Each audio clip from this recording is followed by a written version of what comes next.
सी job करती हूँ और उसमें अपने 3 बच्चों को पालना थोड़ा सा मुश्किल हो गया है। मेरी बेटी को पिछले क्रिसमस से पहले ही एक लड़की उसका हाथ पकड़ती है, उसको बोलती है कि बेटा ये तेरे कब से है, मेरे हाथ पर काम है। तो कह रही कि ना ये तो मेरे को बचपन से है। तो मेरी मम्मी ने ऑपरेशन करा दिया।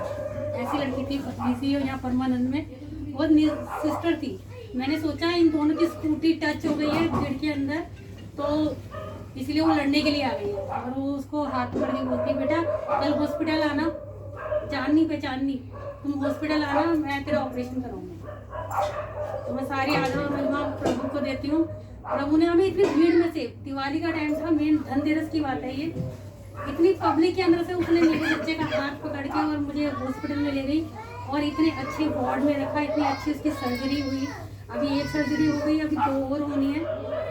और मैं सारा आदर और मैं प्रभु को देती हूँ कि वो मेरे साथ बहुत अच्छा करता है। और इस 1 साल के अंदर ही प्रभु ने, मेरा घर बहुत छोटा सा था, इससे भी हाफ होगा, टीने थी ऊपर, जॉब नहीं थी, सारे परेशान थे, रोटी खाने के लिए लाले पड़े हुए थे लोगों के पास लॉकडाउन में। मेरी जॉब चली गई, प्लस फिर भी मेरा घर बना। अभी दिवाली में मैंने घर बनाया, बहुत अच्छा सा उसको डेकोरेट भी किया, और लोग घर में आके मुझे पैसा देने की जरूरत है, दीदी कुछ और जरूरत तो नहीं है। तो मैं पूरा आदर और महिमा प्रभु को देती हूँ, और मैं कहती हूँ जैसे उन्होंने मुझे चुन रखा है ना, मुझे ऐसी चुने रहे और हम उनकी सेवकाई में भी आए। बोलो प्रभु यीशु मसीह। और कोई भीड़ में से वो लड़की यूँ पकड़ के ले आई थी। उससे 1 दिन पहले वो ना दवाई दे रही थी अपनी कुछ, तो उसका ना थोड़ा हेड तो प्रॉब्लम है। तो ये पता नहीं, ये पवित्र आत्मा में आई, इन्होंने एकदम से ऐसे बोला कि जो बेटा तेरा ये है ना, ये ठीक हो जाएगा। उन्होंने ऐसे बोला, ठीक है। तो उसके अगले दिन ही देखो ये हो गया। तो ये बहुत बड़ी गवाही है हम सबके लिए। हम परमेश्वर का बहुत धन्यवाद करते हैं। तब से ही मैंने ना ये सब मूर्ति पूजा, ये सब मेरे को ढकोसला लगने लग गया। मैंने कहा सच में जो हमें रोटी देता है हमारे लिए वो ही सबसे बड़ा होता है ना। वो सब चीजें छोड़ छाड़ के हम लोग प्रभु के पीछे चले। बोलो प्रभु यीशु मसीह की जय। तो उन लोगों को 32 में देता था, तो वो बोलता था कि एक और आने वाला है जो मेरे से बड़ा है, जग का दाता है। मैं तो तुम्हें पानी से बपतिस्मा दूंगा, लेकिन वो तुम्हें आग से बपतिस्मा दे देगा, है ना। तो आग से बपतिस्मा कैसा हुआ? लाउडली थोड़ा। आग से बपतिस्मा कैसे हुआ? मैं तुम्हें गवाही देता हूँ, पवित्र आत्मा। मेरा जब मैं परमेश्वर की ओर बढ़ा तो कोई परमेश्वर को नहीं जानता था, कुछ नहीं जानता था, बस ऐसे ही लोगों ने मेरे साथ धोखे करे, जादू टोने करे, तो मैं मरने की हालत में था। और प्रभु ने मेरे को बचाया। मेरे घर वालों ने मेरे पीछे कम से कम 15-20 लाख रुपए खर्चे कर दिए। सुअर काटे, मुर्गे काटे, बकरे काटे, दुनिया भर का जादू टोना, ये वे, और भगत सर हिला रहे ऐसे ऐसे, मतलब बड़ा ड्रामाबाजी देखा मैंने उन दिनों में। कोई अंडा सर पे फोड़ रहा है, कोई क्या कर रहा है, कोई क्या कर रहा है। तो मुझे कुछ आराम नहीं आया, लेकिन मेरे एक दोस्त ने मेरे लिए प्रार्थना करी। शॉर्ट में बता रहा हूँ, तो मैं भी ठीक होना शुरू हो गया। तो मेरे एक दोस्त ने मुझे बुलाया कि आप प्रार्थना में आ जाओ। तो मैं चला गया लखीमपुर। तो ये भी लिखा उसने प्रार्थना में आ जाओ, बोला मेरे अंदर आइए, आप जाइए, जगह बन जाएगी, थोड़ा वो अच्छा हो जाएगा। तो मैं वहाँ गया, देखा मैंने वो प्रार्थना चल रही। तो वो मैं 2 दिन वहाँ रुका, तो वो बोले कि यार कैसा लग रहा है आपको? मैंने कहा बहुत अच्छा लग रहा है। तो बोले आप पूरा ही करा के जाना। तो मैं 2 जोड़े कपड़े लेके गया था, क्योंकि 2 दिन में ही गया था मैं, 2 दिन के लिए। लेकिन उन्होंने कहा कोई बात नहीं, कपड़े यहाँ आपके धुल जाएंगे और आप पूरा रुक जाओ। तो तीसरे दिन वो मेरे से बोले कि आप पवित्र आत्मा बोलने की कोशिश करो सुबह। मैंने बोला मैं कोशिश नहीं करूंगा, परमेश्वर की ओर से अगर होगा तो आएगी आत्मा, नहीं तो मैं जबरदस्ती नहीं बोलूंगा। तो दोपहर को जब प्रभु भोज हुआ तो गाना चल रहा था, फिर से वो आंख बरसा दे और फिर से वो सामर्थ ला दे। और मेरे दोनों हाथ ऐसे ऊपर थे और मैं 2 घंटे तक अन्य भाषा बोलता रहा और पूरे हॉल में अन्य भाषा गूंजती रही। और जब वो ऐसा हुआ, उसके बाद प्रार्थना खत्म हुई, तो सब लोगों ने, कोई मुझे गले लगाया, कोई हाथ मिलाया, कोई पैर छुए, ऐसा लोगों ने किया मेरे साथ। तो परमेश्वर का वचन किसी बपतिस्मे का गुलाम नहीं। जब प्रभु आंख से बपतिस्मा देता है तो पानी का बपतिस्मा एक संसारिक रीति है, वो हो जाए तो बहुत अच्छा है। लेकिन कुछ लोग ऐसे जिनका पानी से बपतिस्मा हो गया और अंदर से तो बदलाव ही नहीं हुआ, उनके अंदर से पाप नहीं मरा, क्योंकि उनका बपतिस्मा यीशु मसीह से नहीं हुआ। वो चर्च भी रेगुलर जाते हैं, वो प्रार्थनाएं भी करते हैं, वो बाइबल भी पढ़ते हैं, वो टीचिंग भी करते हैं, लेकिन उनका अंदर से बैप्टिज्म नहीं हुआ। पानी का बपतिस्मा हो गया डुबकी वाला। ऐसे बहुत से लोग आपको मिल जाएंगे जो पुलपेट पे प्रचार कुछ कर रहे हैं और उनके कर्म देखोगे तो कुछ और है। जो भी सफेद चोंगे आलों का जिक्र हुआ वो ये बात है। और जिसका आग से बपतिस्मा हो गया वो चाहे उस पर कैसी विपत्ति आ जाए, कैसी परिस्थितियां हो, वो कभी भी अपने राह से डिगता नहीं, क्योंकि वो अंदर से बदला हुआ होता है। परमेश्वर क्या करता है, लोग कहते हैं धर्म बदलता है ना। परमेश्वर धर्म नहीं बदलता। इस बाइबल को मेरा चैलेंज है, कोई 1000 बार पढ़े, 1,00,000 बार पढ़े, इसमें किसी धर्म का जिक्र नहीं है, किसी धर्म का जिक्र नहीं है, सिर्फ इंसानियत का जिक्र है। पापों से क्षमा का ऑर्डर है और सख्ताई से कि आपको पाप नहीं करना, यही आज्ञा है प्रभु की, और कोई ऑर्डर नहीं है। ये नहीं कि तुम्हें नहा लो तो ज्यादा अच्छा है, नहीं नहाओगे तो भी परमेश्वर सुनता है। शरीर की शुद्धता और पवित्रता से उसको कोई मतलब नहीं है। वो क्या देखता है, आपका हृदय और आत्मा, है ना। तो बहुत से लोग ऐसे हैं जिसको प्रभु ने अपनी पवित्र आत्मा से बपतिस्मा दिया। मेरे को उससे पहले भाषा, अन्य भाषा बोलने आ गई, मेरा बपतिस्मा नहीं हुआ था। मेरा बपतिस्मा अभी 15 अगस्त को हुआ है। और मेरे को लोग बात प्रीचिंग के लिए ले जाने लग गए, मुझको पास्टर कह के बुलाने लग गए। मैंने कोर्स तो बाद में किया है अभी, लेकिन पहले से ही लोग मुझे पास्टर कहने लग गए। और प्रभु ने इतनी सामर्थ्य दे दी, पहले मुझे ठीक करा प्रार्थना से, और फिर इतनी पावर भी दे दी कि हम प्रार्थना करके किसी लिए दुआ करते हैं, वो ठीक हो जाता है, किसी का क्या हो जाता है, हमें खुद नहीं पता क्या होता है, और वो हो जाता है ऐसा। तो ये परमेश्वर का आंख से जो बपतिस्मा होता है, आंख से बपतिस्मा होना बहुत जरूरी है।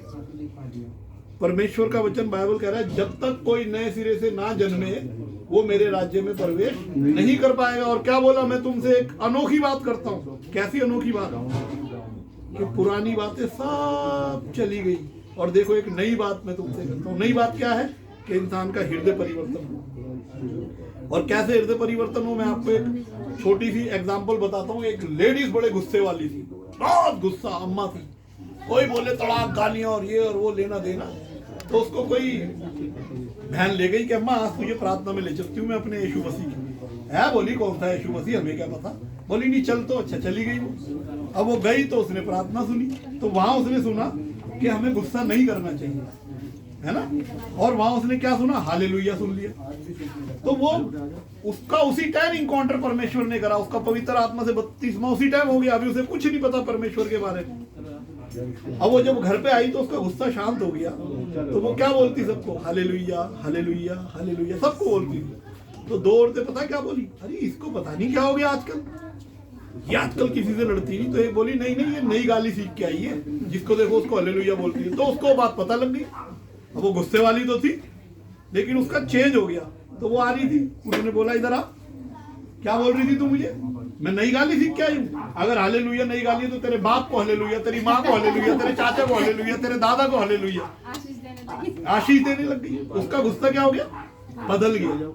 परमेश्वर जब आत्मा से बपतिस्मा करता है, जरूरी नहीं आप चर्च में जाओ, जरूरी नहीं आपको बाइबल पढ़नी है, क्योंकि लिखा है ऐसा कि बाइबल के सारे शब्द मिट जाएंगे,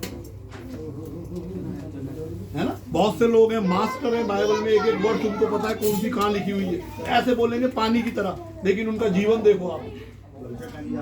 पुलपेट पे उन्हें देखोगे बोलो बहुत बड़ा पास्टर है, लेकिन जीवन में बदलाव नहीं। क्यों, क्योंकि पानी से तो बैप्टिज्म हुआ, लेकिन आंख से नहीं हुआ, अंदर से बदलाव नहीं हुआ। प्रभु क्या बोल रहा है, तुम्हारा स्वरूप ऐसा हो जाए, कैसा, मेरे जैसा। तुम्हारा चाल चलन कैसा हो जाए, मेरे जैसा हो जाए, है ना।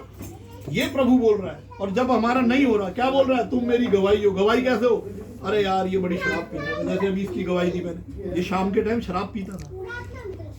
और प्रभु को जानना है, बाइबल में ये भी लिखा है, जो मुझे नहीं जानता उसका गुनाह बख्शा जाएगा, जो मुझे जानता और फिर पाप करे उसका गुनाह नहीं बख्शा जाएगा। मैंने इस बच्चे को कहा, मैंने कहा बेटा तेरा बैप्टिज्म भी हुआ है, तू परमेश्वर को भी जानता है, तू ये गलत संगति छोड़। क्योंकि बाइबल में एक बात और लिखी है, मैं अपने बेटे को बार बार ये बात कहता हूँ कि जहां पर दुष्ट लोग खड़े हो उस रास्ते पे भी मत जा, उससे मुड़ जा, है ना।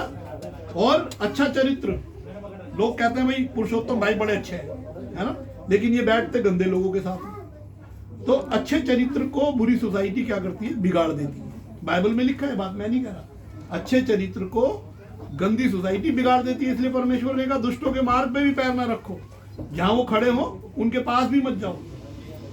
वहां खड़े हैं ना, रास्ता बदल लो, भले ही चाहे 1 किलोमीटर लंबा जाना पड़े। ये बाइबल का वचन है। और जो फिर इस पे बदलता है उसका बपतिस्मा आंख से हो। और जो प्रभु भोज की बात है, ऐसा लिखा है कि जो इसको अनुचित रीति से पाता है, खाता है, वो दंड का क्या होगा? भागी होगा। कुरिन्थियों में लिखा हुआ है। और अनुचित रीति क्या है? कौन सा यीशु मसीह गए और खा लिया, है ना? वो अनुचित रीति है। या वचन तो सुना, बाहर जाके ठट्टा उड़ा है, वो तो हालेलुया कर रहे थे, एक ऐसे कर ली थी, है ना? उसने ठट्टों में उड़ाया। वो अनुचित रीति से अगर उसको खा गया तो उसका वो दंड का भागी होगा। लेकिन जो लोग निरंतर प्रार्थना में हैं, प्रार्थना सुन रहे हैं, प्रार्थना के अंदर आ रहे हैं, प्रभु यीशु मसीह को उन्होंने ग्रहण कर रखा है, किसी चर्च में नहीं जाते, लेकिन अंदर से उनके परमेश्वर है, उनको अगर वो प्रभु भोज लेते हैं तो उनको कोई दंड नहीं होगा। क्योंकि प्रभु ने क्या कि ये मेरी देह है, मेरा ब्लड है, जब तुम इसको खाते पीते तो ये सिमरन करना कि तुम्हारे लिए तोड़ी गई। क्यों तोड़ी गई? कि तुम पाप न करो। और जब हम ये सिमरन करते हैं, नहीं यार इतनी बड़ी कुर्बानी परमेश्वर ने मेरे लिए दी, मुझे पापों से बचाने के लिए, तो मुझे क्या नहीं करना? पाप नहीं करना। और क्या दिया परमेश्वर ने? हमें एक आशा दी। और आशा क्या है? कि जब प्रभु आएगा तो हम उसके साथ कहाँ रहेंगे? स्वर्ग में रहेंगे। और किसी को आशा नहीं है संसार में, सिर्फ परमेश्वर ने अपने मानने वालों को आशा दी है। और बाइबल में कहा है मैं तेरे कुल को पृथ्वी का राजा बनाऊंगा। और परमेश्वर ने ये भी कहा है कि बाइबल में जो आशीष है ना, हजारों पीढ़ी तक है, उतना ही श्राप भी है। इसको कोई वचन को हल्का ना जाने। जो जानते हैं वचन को सुनते हैं वो हल्का ना समझे इसको। जो नहीं जानते उनके लिए तो ये किताब है ऑर्डिनरी। और दुनिया में सबसे ज्यादा विवादित किताब भी बाइबल है, क्योंकि इसके ऊपर कुछ चीज छुपाई गई नहीं है। अगर बाप बेटी ने साथ में पाप किया तो वो भी लिखा गया। और क्या बोला? व्यभिचार नहीं करना। लेकिन जो पानी में डूब के बत्तीस में लिए, कितने लोग इस बात को मानते हैं, है ना? जो अंदर से ट्रांसफर नहीं, बदल नहीं रहा हो, डिलीवरी नहीं हो रही, इनर ट्रांसफॉर्मेशन वो है पवित्र आत्मा का बैप्टिज्म। जो हम लोगों का हुआ, इनका किसी का बैप्टिज्म नहीं हुआ, लेकिन इनकी प्रार्थना में इतनी सामर्थ्य है। जो पास्टर बैप्टिज्म हो गए पास्टर, लेकिन वो कोई फल नहीं लेके आए, ये बैप्टिज्म नहीं हुआ, ये बैप्टिज्म कितने फल लेके आ गई है परमेश्वर के लिए। पूरी पूरी फैमिली परमेश्वर के अंदर आ गई है। ये फल अभी से लाना शुरू हो गए, कुछ नहीं हुआ इनका। क्या कहोगे इसको? क्या कहोगे इसको? कौन है ये लोग? ये बाइबल नहीं जानते, ये चर्च भी नहीं जाते। कौन है ये लोग? ये परमेश्वर के लोग हैं, सच्चे लोग हैं। इनमें से भी कोई बहन ऐसी बैठी जिसने कभी यीशु मसीह को नहीं सुना, लेकिन प्रभु का नाम लेकर के अगर कुछ कह देगी वो होगा। एक मेरे दोस्त हैं, आरएसएस के थे, वो अभी मेरे साथ सवेरे घूमते हैं। कल उनकी आंखों में कुछ दर्द हो गया, तो मेरे से बात सुनते रहते हैं, कट्टर हिंदू है। बोले यार संजय भाई, मेरी आंखों में पता नहीं क्या हो गया, मैं छपके मार रहा और दर्द हो रहा, ये हो रहा वो हो रहा। तो मुझे आपकी बात आ गई, मैं पलंग पे बैठ के मैंने, ईसा जी मुझे बचाओ, मेरी आंखों में पता नहीं क्या हो रहा है, ये मैंने कहा और मेरे को नींद आ गई। कह रहा मेरे, मैं सुबह उठा, मैंने अब आंख में दर्द है, बोला नहीं। मैंने कहा अब नहीं हुआ। ये किसको क्या कहोगे तुम?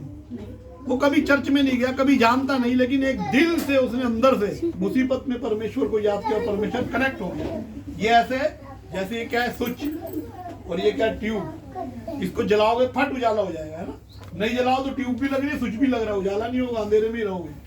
जब तक हम अंदर से परमेश्वर को ग्रहण नहीं करते तो परमेश्वर भी हमें ग्रहण नहीं करता, है ना? और व्यर्थ में उसका नाम मत लो। हम कभी किसी को नहीं कहते आओ आपके लिए प्रार्थना करें।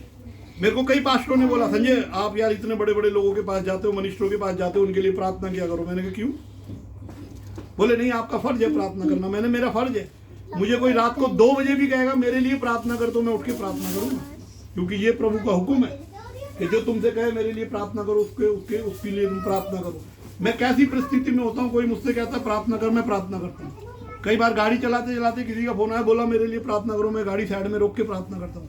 लेकिन मैंने कभी ऐसे नहीं करा, इधर आ तेरे लिए प्रार्थना करो, कभी नहीं करा। क्यों? व्यर्थ में उसके नाम को नहीं लेना। मैं खुदा की कसम खाता हूँ, कल से मैं पढ़ूंगा। ये क्या हुआ? लेकिन मैं पढ़ा नहीं, तो व्यर्थ की कसम होगी। कसम खाने की जरूरत नहीं है। वो कह रहा तुम्हारा विश्वास करना, बाइबल में लिखा है, तुम्हारा विश्वास करना फिजूल है अगर तुम्हारा कर्म प्रकट नहीं है।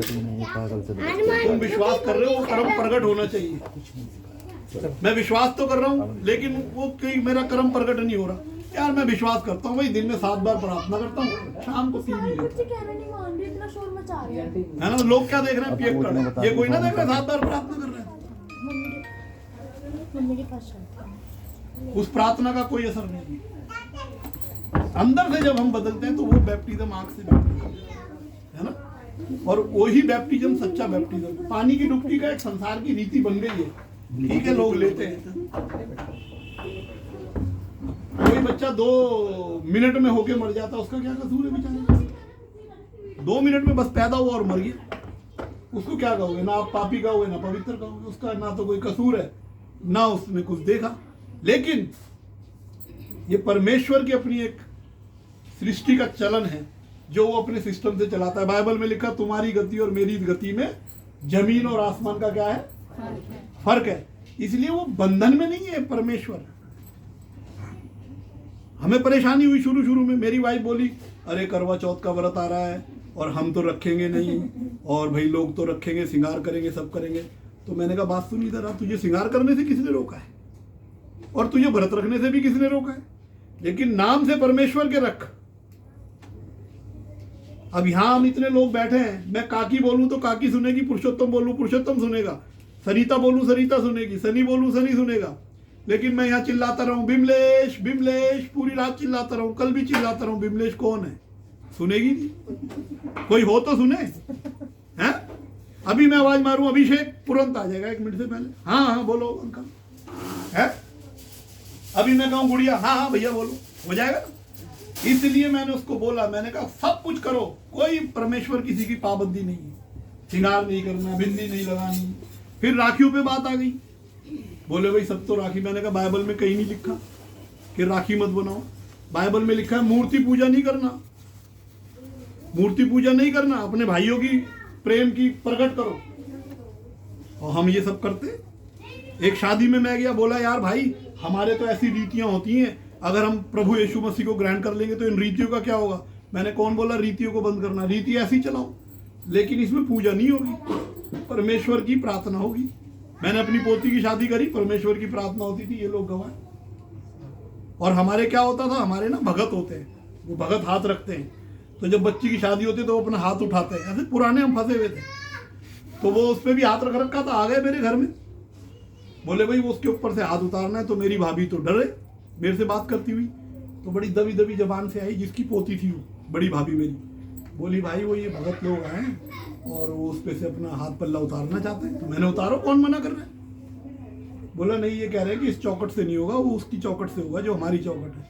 तो मैंने कहा इन बेवकूफ़ को ये समझा कि यही असली चौकट है बाप दादा की, क्योंकि जहाँ मैं खड़ा हूँ मेरे से ही तो कुल है यही, और हकीकत में हमारी वो चौकट पारिवारिक है।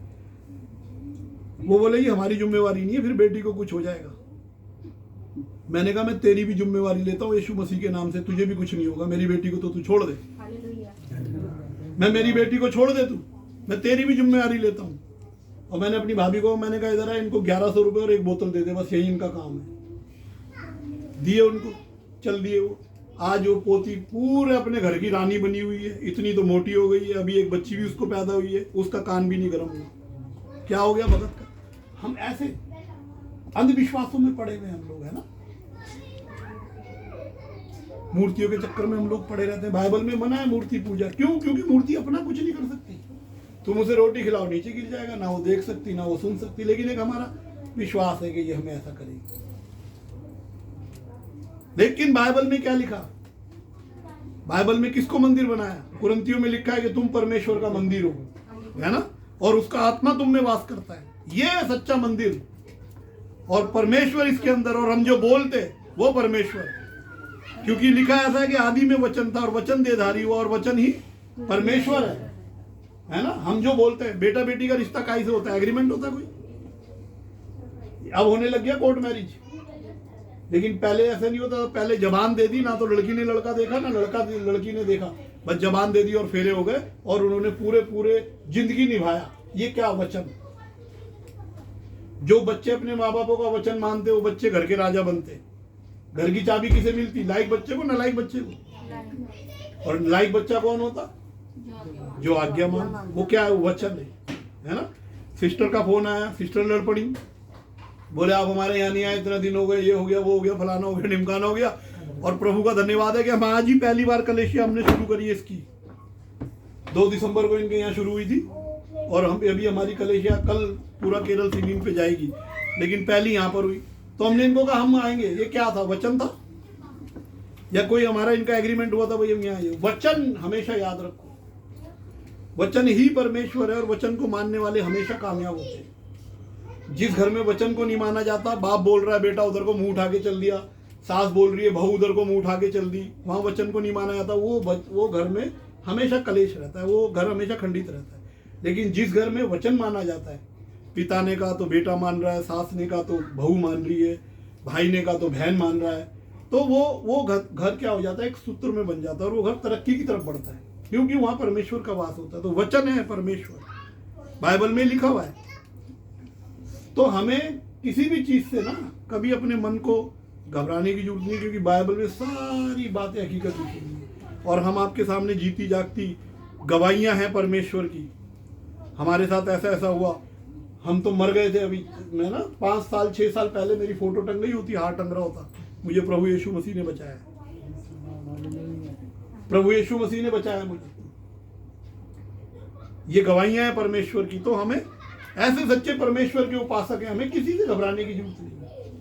घबराओ सिर्फ पाप से। परमेश्वर ने बहुत सख्ती से बोला है पाप मत करना, कई बार बोला है परमेश्वर ने, पाप नहीं करना, पाप नहीं करना, पाप नहीं करना, कुर्बानियां नहीं देनी, क्योंकि एक वध हो गया परमेश्वर, क्योंकि इंसान से बड़ी बलि इनकी नहीं हो सकती, कुत्ते बिल्लियों की, सूगरों की, गाय की, भैंस की।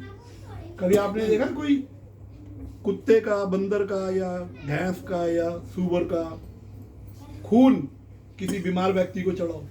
किसको चढ़ता है? इंसान का इंसान को चढ़ता है। परमेश्वर ने अपने पुत्र को इंसान के रूप में भेजा, उसका खून बहा हमारे पापों के लिए, ताकि हमारी क्षमा हो। और जो उसकी आज्ञा पे चलता है उसके पाप क्षमा होते हैं, उसके ही नहीं उसके परिवार के भी पाप क्षमा होते हैं ना। तो ये परमेश्वर का वचन प्रभु यीशु मसीह की ओर से था। मैं अपनी गवाही दे रहा, थोड़ा लंबा हो गया, माफी चाहता हूँ, क्योंकि कई डाउट हुए तो मुझे वो क्लियर करना जरूरी था, क्योंकि मैं एक परमेश्वर के दास की हैसियत से यहाँ पर हूँ, है ना। तो 32वां पानी की डुबकी का सांसारिक रीति है, हो जाए बहुत अच्छा है, करना भी चाहिए, कोई इसमें बुराई नहीं है, नया जन्म हो जाता है। लेकिन आंख का 32वां जिसका हो गया, वो प्रभु की तरफ से होली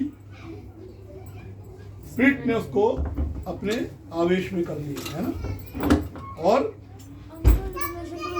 जो अनुचित रीति से उसकी ब्रेड खाता और उसका लहू पीता, वो दंड का है ना। तो ये सब बातें परमेश्वर ने बाइबल में लिखी है। तो मैं परमेश्वर के वचन आपको पढ़ के बताता हूँ कि उसकी जन्म कैसे हुआ। ये लिखा है मत्ती 1:18 में। यीशु मसीह का जन्म इस प्रकार से हुआ कि जब उसकी माता मरियम को मगनी यूसुफ के साथ हो गई, तो उनके इकट्ठा होने से पहले ही वह पवित्र आत्मा की ओर से गर्भवती हो गई।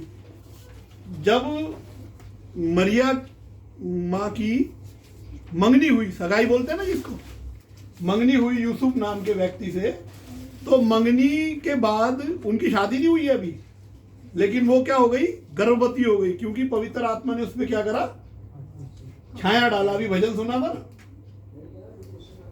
कुदरत ने तुझ पे क्या डाला, छाया डाला। तो परमेश्वर की छाया मां मरियम पे पड़ी और वो गर्भवती हुई, है ना। उसके पति यूसुफ ने, जो धर्मी था और उसे बदनाम करना नहीं चाहता था, उसे चुपके से त्याग देने का विचार किया, क्योंकि वो भी संसारिक इंसान था। उसने कहा ये तो कैरेक्टरलेस लेडीज है, मैं इसके पास भी नहीं गया, मेरी इससे शादी भी नहीं हुई और ये प्रेग्नेंट हो गई, तो कौन व्यक्ति इससे शादी करेगा, ये वो मन में सोच रहा। तो उसको बदनाम नहीं करेगा, वो क्या करा, चुपचाप से मैं उसको त्याग दूंगा, ये उसके मन में विचार आया। जब वह इन बातों को सोच ही रहा था, तो प्रभु का स्वर्गदूत उसे स्वप्न में दिखाई देकर कहने लगा, हे यूसुफ, दाऊद की संतान, तू अपनी पत्नी मरियम को अपने यहाँ ले आने से मत डर, क्योंकि जो उसके गर्भ में है वह पवित्र आत्मा की ओर से है। किसकी ओर से? सपने में यूसुफ को परमेश्वर के स्वर्गदूत ने कहा कि तू मत डर उसको अपने पास लाने से, क्योंकि जो उसके गर्भ में है वो क्या है, पवित्र आत्मा की ओर से है। वो पापन नहीं है, उसने व्यभिचार नहीं किया है, उसका कैरेक्टर लूज नहीं है, वो जो गर्भवती हुई है वो किसकी ओर से हुई है? इसीलिए अभी वचन में कहा कि पवित्र आत्मा का अपमान नहीं सहा जाएगा। आप यीशु का अपमान कर लो, कोई बात नहीं, क्योंकि वो तो दुनिया में आए अपमानित होने के लिए, है ना। जब हम जैसे तुच्छ लोगों का भी अपमान होता है तो हमारा प्रतिफल स्वर्ग में तैयार होता है। बाइबल में लिखा है कि मेरी वजह से कोई तुम्हारा ठट्टा उड़ाए, तुम्हारा अपमान करे मेरे नाम से, तो इसको अपने लिए क्या जानो? आनंद की बात जानो। और तो वह पुत्र जनेगी, क्या बोला स्वर्गदूत? वह पुत्र जनेगी और तू उसका नाम यीशु रखना, क्योंकि वह अपने लोगों का उनके पापों से उद्धार करेगा। क्या करेगा? उद्धार करेगा। ये भविष्यवाणी उसके जन्म से पहले हो रही है ना। वह सब इसलिए हुआ कि जो वचन प्रभु ने भविष्यवक्ता के द्वारा कहा था। मैंने बोला भी, भविष्यवक्ता कौन? यशाया नबी ने भविष्यवाणी करी।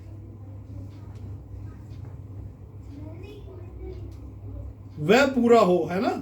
देखो, एक कुंवारी गर्भवती होगी और एक पुत्र को जनेगी और उसका नाम इमैनुअल रखा जाएगा। इमैनुअल का मतलब है सबके साथ, जिसका अर्थ है परमेश्वर हमारे साथ, है ना। तब यूसुफ नींद से जागकर प्रभु की दूत को की आज्ञा के अनुसार अपनी पत्नी को अपने यहाँ ले आया, और जब तक वह पुत्र ना जनी तब तक वह उसके पास ना गया, और उसने उसका नाम यीशु रखा। ये परमेश्वर के जन्म का हमें जन्म के बारे में पता लगता है। मत्ती 1:18 में, है ना, नोट कर लेना आप सब लोग। और जब यहाँ जाएंगे तो आपको और भी मिल जाएगा इसमें। लूका 1:26 में भी है, 38 में भी है, और 2:7 में भी है, और बहुत रेफरेंस है इसके अंदर ना। तो ये प्रभु यीशु मसीह का जन्म इस तरीके से हुआ और उसका नाम इमैनुअल रखा गया। हम उसको इमैनुअल भी बोलते हैं। इमैनुअल इसलिए बोलते हैं कि परमेश्वर हमारे साथ क्या है? सदा के लिए, है ना। और यीशु तो है ही, उसका नाम दुनिया जानती है। और ये नाम ऐसा है जो सब नामों में आला है, और इस नाम में वो ताकत है जो मुर्दों को जिंदा कर सकता है ना। और क्यों कर सकता है? ये ताकत क्यों मिली? तुम बच्चे हो इसलिए मैं बात शेयर कर रहा हूँ, हालांकि टाइम ज्यादा हो गया। क्यों ये ताकत यीशु मसीह को मिली कि उसके नाम से बीमार ठीक हो जाते हैं, बच्चे अच्छे हो जाते हैं, मुर्दे जिंदा हो जाते हैं, और बहुत सी बातें दुष्ट आत्माएं निकल जाती हैं। क्यों ऐसी पावर उसको मिली? बताओ बच्चों, नहीं मालूम? अभी मैं जो कह रहा था कि वचन परमेश्वर है। प्रभु यीशु मसीह ने अपने पिता के वचन को माना। जब वो अंत के दिनों में पकड़ाया गया तो प्रार्थना करने गया, बोला पिता ये हो सके तो कटोरा मुझसे टाल दे, लेकिन फिर भी तेरी इच्छा पूरी हो, मेरी नहीं, है ना। क्योंकि परमेश्वर ने उसको ऐसी आज्ञा दी थी कि तेरा ऐसे वध होगा, तू जाके संसार में इस तरीके से वध किया जाएगा। और वो अपनी आज्ञा से टच से मच नहीं हुआ। कोई बच्चा ऐसे आज्ञा मान सकता है माँ बाप की? अभी कोई बोले कपड़े खोल के कच्चे में खड़ा हो जा बाहर ठंड में, हो जाएगा? कोई नहीं होगा ना। अरे पापा मम्मी क्या बात कर रहे हो, ठंड इतनी पड़ रही है, मर जाऊंगा, ये हो जाएगा।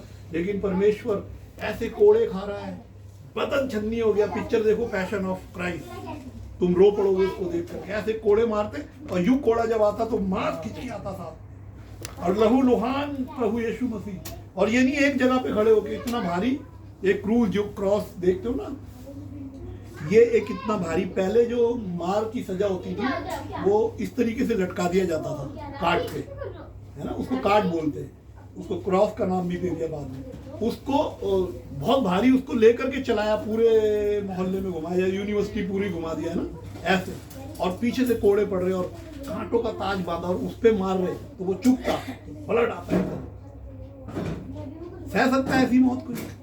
यीशु मसीह ने कैसे सही? बहुत हंस के चाहते तो यूं घूर के देख लेते ना, जला देते उन सबको, इतनी पावर थी उनके अंदर।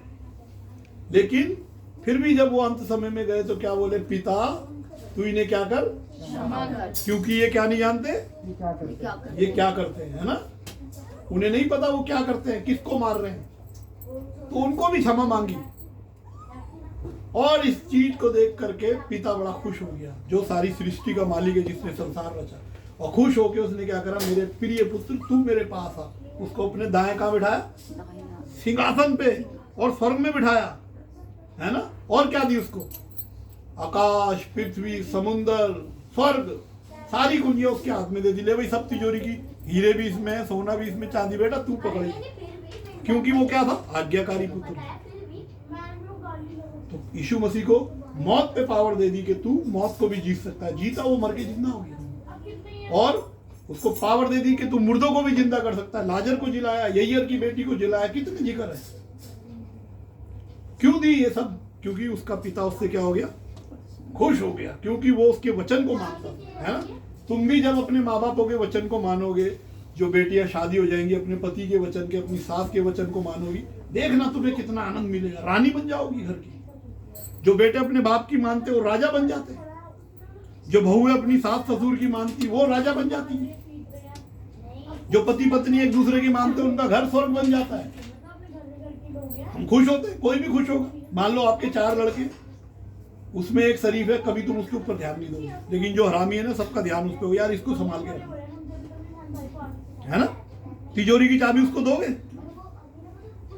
क्यों नहीं दोगे, बेटा तो तुम्हारा ये होगी, क्योंकि वो वचन नहीं मानता।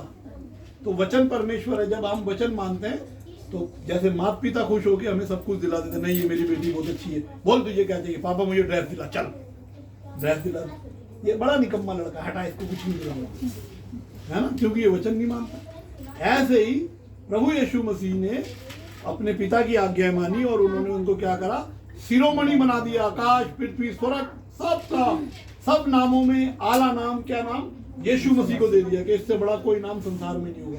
और आप दुनिया के किसी भी कोने में चले जाओ, यीशु मसीह को लोग मानते हैं, जानते हैं, क्योंकि वो सच्चा परमेश्वर है ना।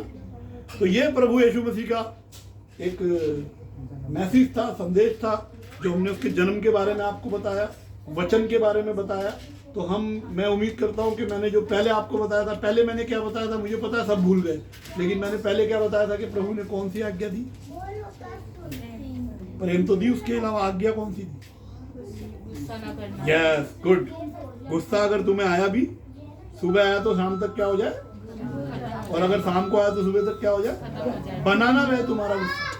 क्योंकि बाइबल में ना पुराना नियम पढ़ोगे तो जिन लोगों के गुस्से बने रहे वो तबाह हो गए, राजा थे, एक राज के नहीं मालिक थे दुनिया के, तबाह हो गए क्योंकि गुस्सा शांत रहा। अब दूसरी आज्ञा क्या है, लास्ट की है, नहीं अभी लास्ट की, ये तो पहली की थी। अभी वचन क्या करना है, माता पिता का कौन कौन मानेगा, कोई भी हाथ खड़ा नहीं करना, कोई नहीं मानेगा। अपने माता पिता का वचन मानना है, पति को पत्नी का वचन मानना है ना, बेटे को बाप का मानना है, और बहू को अपनी सास का मानना है, माँ को बेटी का मानना है, वचन है जी, पति को पत्नी का मानना है। परमेश्वर नहीं, वचन में लिखा है कि हे पत्नियों अपने पतियों के अधीन रहो, और पत्नी पति को भी डायरेक्शन दिए खुदा ने कि अपनी पतियों से प्रेम कर, उनका आदर कर, ये लिखा है बाइबल में सब। इफिसियों 22:5 में लिखा हुआ है। तो हम सब प्रार्थना करेंगे, ये वचन हो गया। और प्रभु का वचन तो ये ऐसा है कि अभी हम आत्मा में भरे हुए हैं, जितना बातें निकलेंगी उतना वचन से ही बातें हो जाएंगी। बाइबल में आप संसार के जो भी सवाल है ना, सबके उत्तर परमेश्वर ने पवित्र शास्त्र के अंदर बाइबल में है ना। और हम थक जाएंगे सुनते सुनते, बोलते बोलते, लेकिन परमेश्वर के वचन हमें सिखाने में नहीं थकेंगे। और सबने दूर भी जाना है क्योंकि समय भी हो गया। तो आइए हम सब लोग मिलकर के प्रार्थना करेंगे, है ना। सब अपने अपने सर को झुका के अपने आप को परमेश्वर से जोड़े। हे महान परमेश्वर, हमारे उद्धारकर्ता प्रभु यीशु मसीह और सारी सृष्टि के मालिक, प्रभु जी हम तेरा